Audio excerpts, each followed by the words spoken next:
اولاد کی تربیت ہمارے ذمہ لازم ہے، اور اس تربیت کا بہترین ذریعہ ہماری اپنی تربیت ہے۔ اولادیں ہماری گفتگو کو تھوڑا، ہمارے عمل کو زیادہ قبول کرتی ہیں۔ آج لوگ ہمارے پاس آتے ہیں، جی ہمارا بچہ نماز نہیں پڑھتا، چلو ہم نہیں پڑھتے یہ تو پڑھے، تو میں کہتا ہوں یہ کیوں پڑھے؟ جب تم مصلی بچھاؤ گے تو یہ بھی بچھائے گا۔ تو ہم نے اپنے عمل سے اپنی اولاد کو جو ہے وہ سیدھا کرنا ہے اور ان کو درست راستے پہ لانا ہے۔ بالخصوص بچے جب چھوٹے ہوتے ہیں اس وقت وہ ماں باپ کی بات کو غور سے سنتے ہیں، انہیں ماں باپ سے بہت زیادہ محتاجی ہوتی ہے، ضرورت مند ہوتے ہیں، اور ماں باپ کی عادات کو کاپی کرتے ہیں۔ اور عموماً ہم بچوں کو اس عمر میں توجہ نہیں دیتے۔ 4 سال سے لے کر کے 8-9 سال تک کی عمر کا بچہ انتہائی توجہ کا مستحق ہے کہ ماں بھی توجہ دے، باپ بھی توجہ دے۔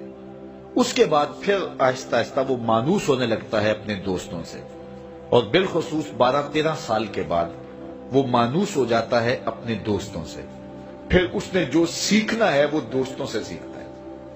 اگر دوست اچھے ہوں گے وہ اچھائیاں سیکھ جائے گا، اگر دوست برے ہوں گے تو وہ برائیاں سیکھ جائے گا۔ اس وقت ہم پریشان ہوتے ہیں کہ ہماری اولاد ہمارے پاس بیٹھتی نہیں ہے۔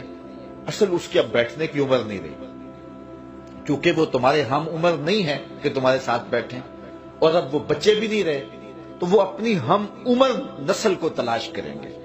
اس وقت ہم اگر اولاد کو کھینچیں گے تو وہ ہمارے پاس نہیں آئے گی۔ وقت جو تھا وہ ہم نے ضائع کر دیا۔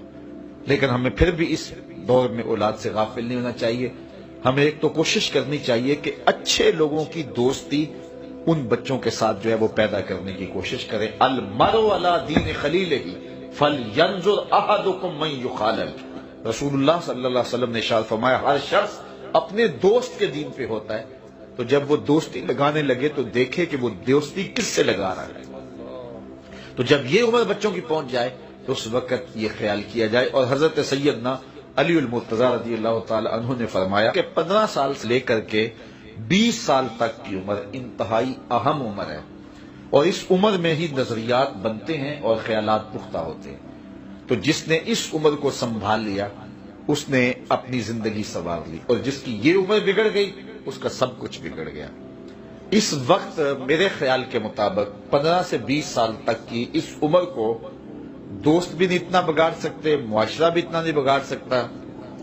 اس عمر کو اس وقت سب سے زیادہ جو چیز بگاڑ رہی ہے وہ ہمارا سوشل میڈیا ہے، ہمارا الیکٹرانک میڈیا ہے، اور یہ موبائل جو ہر بچے کے ہاتھ میں آ گیا۔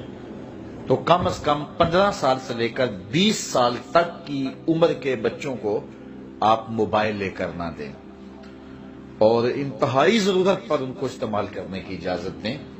باقی ان کو اس عمر کے اندر اگر آپ نے اجازت فراہم کر دی اور وہ آپ کے کہے میں نہ رہے تو یہ ایسی بربادی ہے، ایسی تباہی ہے کہ جس کا ازالہ بعد میں بہت مشکل ممکن ہوگا۔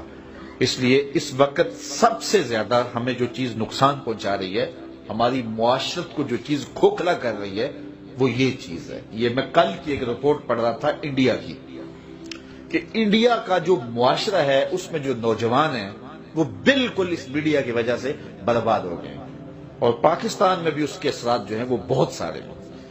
لیکن یہاں اب بھی کوئی شرم و حیا موجود ہے، لیکن اگر ہم نے اپنی نسل کے آگے بند نہ باندھا تو یہ میڈیا مغرب کی جانب سے ہماری معاشرتوں کو تباہ کرنے کے لیے ایک ہتھیار کے طور پہ استعمال کیا جا رہا ہے، اور ہماری نسل بڑی تیزی کے ساتھ جو ہے اس کا شکار ہو رہی ہے، اور گھر لٹ رہے ہیں، شرم و حیا وہ جو ہے وہ اس کا جنازہ نکل رہا ہے۔